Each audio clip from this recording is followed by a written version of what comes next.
Nagpa-schedule ako ng appointment para sa mata ni Blue, kaya nagpunta kami sa Good Sam Medical Center. Ang sabi sa text, kailangan daw before 12 noon asa clinic na kami. At alanganin nga ang oras dahil lunchtime yon. Buti na lang at pagdating namin, wala pa si doktora, 1 PM pa daw. Kaya nag-aya muna ako na kumain ng lunch dahil nanginginig na yung katawan ko sa gutom. Umorder ako ng papaitan, kalderetang kambing at sisig. Dito na kami kumain sa may 4 kantos para malapit lang sa Good Sam. Na-miss ko yung papaitan ng Victoria.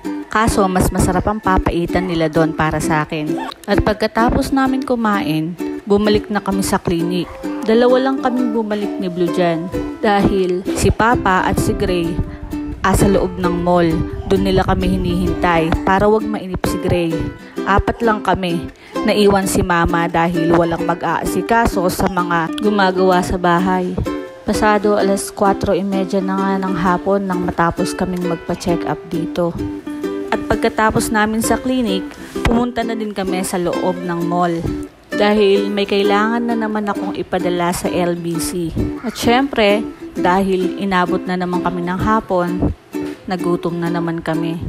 Kaya bago umuwi, nag-aya muna ako kay Papa na magmerienda kami at dyan kami sa Joey's kumain. Umorder ako ng siomai, lomi at saka chicken mami daw kay Papa. Saka 2 gulaman na din. Sinusubuan na nga lang namin yung 2 bata pero wala sila sa mood kumain dahil kakamerienda lang din nila ng 2 kong tinapay at saka yung tsaki nila. Kaya ayan, naglaro na lang sila. At pagkatapos namin sa Joey's, naglakad-lakad lang kami tapos binilang ko lang ng damit yung 2 magkapatid. Kaso hindi ko na yun nasama sa video. Sobrang tagal nga namin naghintay dun sa may clinic kahit na 12:00 yung appointment namin. Tapos na dumating si doktora 2:00 na. Dun pa lang nagsimula. Tapos after sa pagpapacheck up, ibang waiting na naman para naman sa payment. Kaya nakakaubos ng oras ang pagpapadoktor. Ang mahal talagang magpa-check up lalo na kung ang ipapa-check up mo is part ng head natin. Consultation nga lang yung ginawa kay Blue. Pero ang bayad ko, 1,850. Walang kahit anong kasama. Pero thankful na din ako dahil hindi naman pala kailangan maggamot ni Blue. Tapos bigla kong naalala bago kami umuwi. Meron nga palang bilin si Mama. May pinabibili siya sa hardware.